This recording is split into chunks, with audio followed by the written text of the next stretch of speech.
अभिजित दिपके सध्या बोलतायत।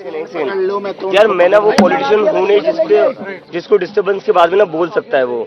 मैं बहुत मतलब मैं भूल जाता हूँ, तो आप लोग प्लीज थोड़ा शांत रहिए, क्योंकि मुझे समझ नहीं आता फिर बोलना क्या है।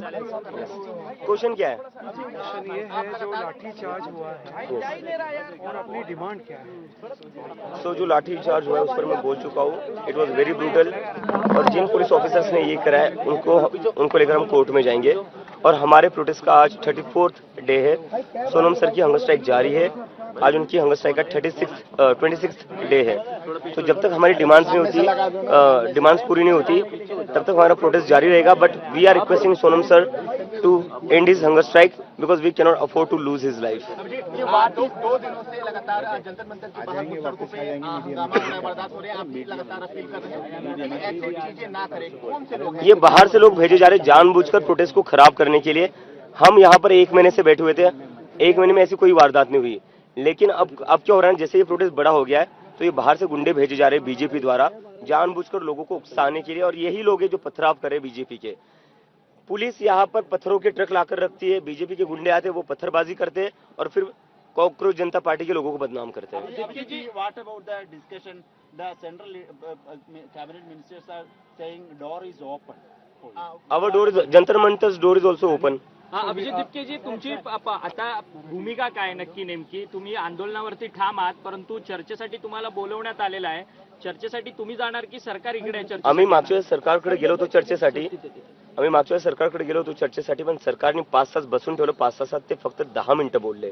तर त्यांनी एका प्रकारे आमचा पूर्ण टाइम वेस्ट केलेला आहे. आता जर सरकारला चर्चा करायची असेल तेही सरकारच्या घरी होणार नाही, आता ती जंतर परंतु मंतर. दिपकेजी, या आंदोलनामध्ये अनेक वेगळ्या शक्ती देखील घुसलेल्या आहेत, तुमचं आंदोलन बिघडवण्याचं काम करतात आहेत.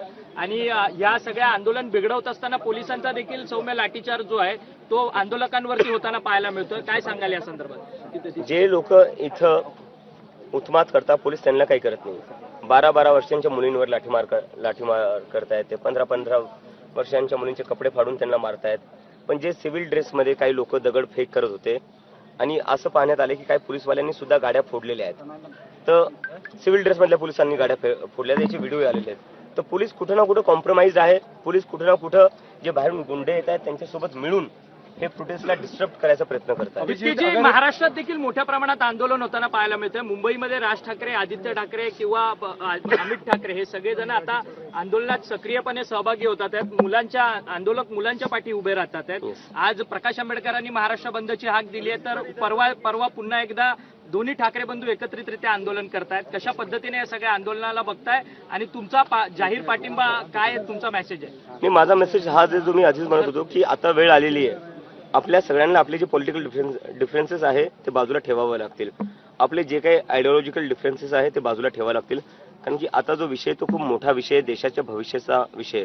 जर आज आपण एकत्र येऊन आवाज नाही उठवले किंवा आंदोलन नाही केलं तर ह्या देशात वाचवण्यासारखं काही राहणार नाही. मुलांचं भविष्य वाचवण्यासारखं. मुख्यमंत्री देवेंद्र फडणवीस म्हणतात की मुलांच्या खांद्यावरती बंदूक ठेवून हा सगळा आंदोलनाचा प्रकार सुरू आहे आणि फेसलेस आंदोलन आहे, अशा पद्धतीची टीका करतात ते.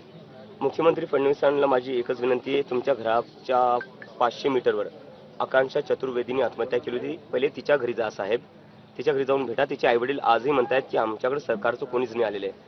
तर तुम्ही तुमचं काम आधी नीट करा, नंतर दुसऱ्यांना ज्ञान द्या.